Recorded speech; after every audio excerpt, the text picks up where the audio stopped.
नमस्कार प्यारे साथियों, आप सभी का स्वागत करती हूँ आपके चैनल रोजगार विद शिखा में। तो प्यारे साथियों, आप लोग कैसे हो? आशा करती हूँ आप लोग बहुत ही ज़्यादा अच्छे होंगे। आप लोगों की एसएससी सीएचएसएल की तैयारी बहुत ही ज़्यादा अच्छी चल रही होगी। तो उसी से रिलेटेड हम आपके लिए करंट अफेयर्स लाए हैं जो बहुत ही ज़्यादा मोस्ट इम्पॉर्टेंट है। चांसेस ज़्यादा हैं कि यहाँ क्वेश्चंस आ सकते हैं। ठीक है, तो वीडियो को लास्ट तक ही देखिएगा। आज आप लोगों के लिए 10 मॉक टेस्ट हैं करंट अफेयर से रिलेटेड। तो देखिएगा वो करंट अफेयर्स के क्वेश्चंस आप लोग कर पा रहे हैं कि नहीं कर पा रहे हैं। ठीक है, तो अगर वीडियो अच्छी लगी तो वीडियो को लाइक कर दीजिएगा और चैनल को सब्सक्राइब कर दीजिएगा। नोटिफिकेशन ऑन कर लीजिए ताकि मैं जब भी वीडियो डालूँ तो आप लोगों के पास नोटिफिकेशन आ जाए। ठीक है फ्रेंड्स, और अगर किसी ने ट्रिपल सी के भी फॉर्म भरे हैं तो वो अगर ट्रिपल सी का एग्ज़ाम दे रहा है, अगर उसने कोई भी कोचिंग नहीं करी हुई है तो वह मेरी वीडियो देख सकता है। वहाँ से आपको काफ़ी ज़्यादा क्वेश्चंस मिलेंगे। आप वन टाइम में अपना ट्रिपल सी क्लियर कर सकते हैं। तो फ्रेंड्स चलिए क्वेश्चन को स्टार्ट करते हैं क्लास को और देखते हैं आपका पहला सवाल कौन सा है। पहला सवाल है, निम्नलिखित में से किस टीम ने T20 में अब तक का सर्वोच्च स्कोर 278 रन बनाया है? तो किसने बनाया है? अफगानिस्तान, न्यूजीलैंड, अफ्रीका, ऑस्ट्रेलिया कि श्रीलंका? तो बताइए फ्रेंड्स किसने बनाया हुआ है? तो राइट ऑप्शन है आपका अफगानिस्तान। यहाँ आप लोगों को बहुत ही ज़्यादा बेनिफिट्स मिलेंगे कि ताकि आप लोग मतलब अपना एग्ज़ाम में देखने को मिल सकते हैं ज़्यादा से ज़्यादा। बहुत ही ज़्यादा इम्पॉर्टेंट है ये मान के चलिए। चलिए आगे चलते हैं। निम्नलिखित में से किसे भारत और दुनिया भर में कुछ उन्मूलन के में उनके योगदान के लिए गांधी शांति पुरस्कार 2018 से सम्मानित किया गया है? तो किसे क्या किया गया है? Yohei Sasakawa. ठीक है, तो फ्रेंड्स लास्ट तक की बने रहिएगा। ऐसा ना हो कि कोई ऐसा क्वेश्चन आ जाए जो आप लोगों को पूछ लिया जाए, तो इसलिए वीडियो को लास्ट तक ही देख लीजिएगा। भारतीय रिजर्व बैंक ने 3 और बैंकों को पीसीए फ्रेमवर्क से बाहर निकाल दिया, जिससे उन्हें अपनी सामान्य ऋण गतिविधियां फिर से शुरू करने की अनुमति मिल गई है। पीसीए फ्रेमवर्क में सी का क्या अर्थ है? तो बताइए सी का क्या अर्थ है? तो सुधारात्मक। ठीक है फ्रेंड्स, आगे चलते हैं, देखते हैं क्वेश्चन नंबर 4 पे। संयुक्त सैन्य अभ्यास संप्रति 2019 भारत और डैश के बीच एक महत्वपूर्ण द्विपक्षीय रक्षा सहयोग प्रयास है। तो क्या होगा? राइट ऑप्शन आप लोगों का म्यांमार है कि आपका भूटान है कि नेपाल है, तो बांग्लादेश है कि जापान है? तो राइट ऑप्शन क्या होगा? जापान। ठीक है फ्रेंड्स, चलिए आगे चलते हैं। किस संगठन में 9वीं कक्षा में पढ़ने वाले स्कूली बच्चों के लिए युवा वैज्ञानिक कार्यक्रम विज्ञान शुरू किया है? तो किसने किया? इसरो ने, डीआरडीओ ने, भाभा परमाणु अनुसंधान केंद्र ने, नासा ने, सीआरआईआर ने? तो किसने किया है? इसरो ने। चलिए आगे चलते हैं क्वेश्चन नंबर 6 पे। पूर्व वित्त सचिव अजय नारायण झा 15वें वित्त आयोग के सदस्य के रूप में शामिल हुए हैं। झा को किसकी जगह नियुक्त किया गया है? तो बताइए झा को किसकी जगह नियुक्त किया गया है फ्रेंड्स?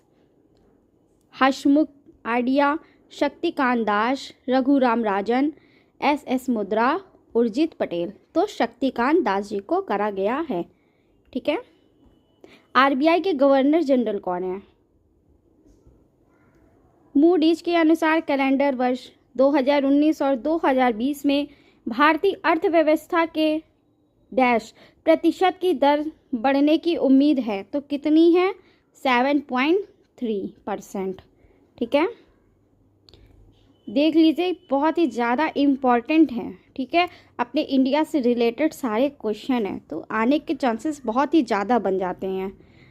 केंद्र मंत्रिमंडल ने दिव्यांग खेल केंद्र स्थापित करने के प्रस्ताव को मंजूरी दे दी है। तो किसे दे दी है? अहमदाबाद, चंडीगढ़, पटना, वाराणसी, ग्वालियर? तो किसे दे दी है? ग्वालियर। आगे चलते हैं दोस्तों, IRCTC ने डैश नाम से अपना डिजिटल भुगतान एग्रीगेटर लॉन्च किया है। तो I secure, I money, IRCTC money, IRCTC पे मैं चुकाता हूँ। तो क्या बना है लॉन्च? मैं चुकाता हूँ। वेरी इंपॉर्टेंट है। राष्ट्रीय विज्ञान दिवस 2019 का विषय क्या है? तो क्या है विषय? विज्ञान लोगों के लिए और लोग विज्ञान के लिए हैं। ठीक है, चलिए। हाल ही में किस राज्य में स्वच्छ ऊर्जा को बढ़ावा देने के लिए हरित नाइट्रोजन नीति लागू करने का निर्देश दिया है? तो आपका प्यारा है उत्तर प्रदेश, यूपी। चलिए आगे चलते हैं। हाल ही में किस राज्य सरकार द्वारा प्रजापालन कार्यक्रम की शुरुआत की गई है? तो कहाँ की गई है? तेलंगाना में। आगे, हाल ही में वर्ल्ड फूड में परिचालन का विस्तार करने के लिए किस राज्य के साथ समझौता किया गया है? तो गुजरात के साथ समझौता किया गया है। आगे, हाल ही में कौन सा देश रूसी ईंधन का दूसरा सबसे बड़ा इंपोर्टर बन गया है? ठीक है, इंपोर्टेड बन गया है। तो भारत बन गया है। ठीक है, भारत आ गया है तो इसलिए यहाँ मोस्ट इम्पॉर्टेंट हो जाएगा, प्लस दूसरा बन गया है। ठीक है, तो ये वेरी इंपॉर्टेंट है। हाल ही में WPSI के अनुसार 2023 में भारत कितने बाघों को मौत हुई है? तो कितने बाघों की मौत हुई है? 204 की। नेक्स्ट है, हाल ही में OBC रिजर्वेशन के लिए किस केंद्र शासित प्रदेश के पंचायती राज अधिनियम में संशोधन किया गया है? तो किसने किया गया संशोधन? JK में, जम्मू एंड कश्मीर। आगे, हाल ही में किसने QIP और FPO के जरिए 75,000 करोड़ रुपए की पूंजी जुटाने के प्रस्ताव को मंजूरी दे दी है? तो PNB bank, Punjab national bank.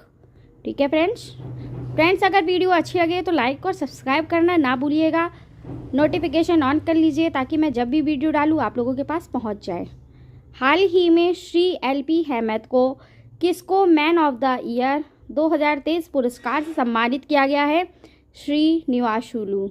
ठीक है, आगे चलते हैं। हाल ही में किस राज्य में करबी युवा महोत्सव 2024 का आयोजन किया जाएगा?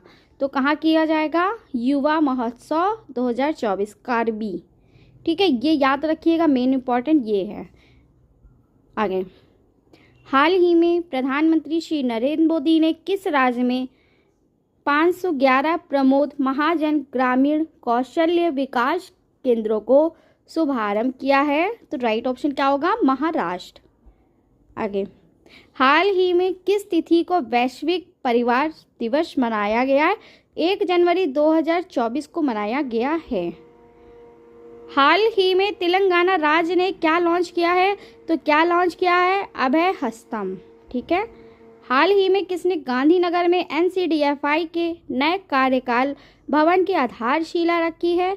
तो अमित शाह जी ने रखी हुई है। ठीक है, हाल ही में कौन सा देश विश्व स्तर पर दूसरा सबसे बड़ा इस्पात उत्पादक बन गया है? तो कौन बन गया है? भारत। वेरी इंपॉर्टेंट हो जाएगा, जब भारत आ जाता है तो वेरी इंपॉर्टेंट कर लेते हैं हम लोग, क्योंकि वो उससे तो पूछा ही जाएगा। ठीक है, हाल ही में नवंबर में कोर सेक्टर आउटपुट ग्रोथ घटकर कितनी रह गई है? तो 7.8% रह गई है।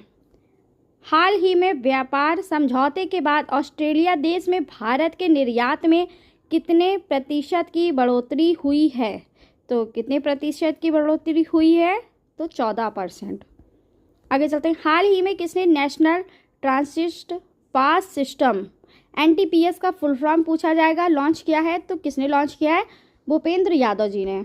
आगे चलते हैं। ये बताइए भूपेंद्र यादव जी को कौन सा मंत्री पद मिला है? ठीक है, ये बताइएगा, आप लोग पूछा जा सकता है।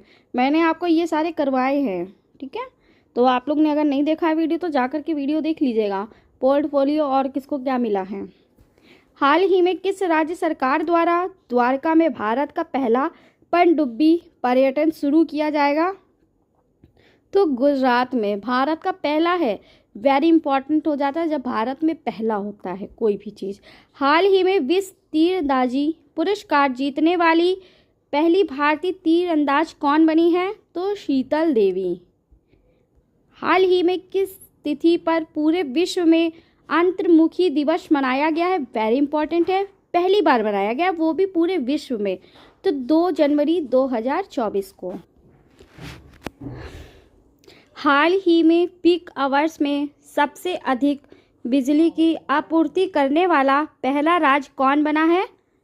तो उत्तर प्रदेश बना है। तो दोस्तों वीडियो आपको कैसी लगी? अगर वीडियो अच्छी लगी हो तो लाइक और सब्सक्राइब करना ना भूलिएगा। जय हिंद, जय भारत। मिलते हैं नेक्स्ट पार्ट पे। राधे कृष्णा फ्रेंड्स।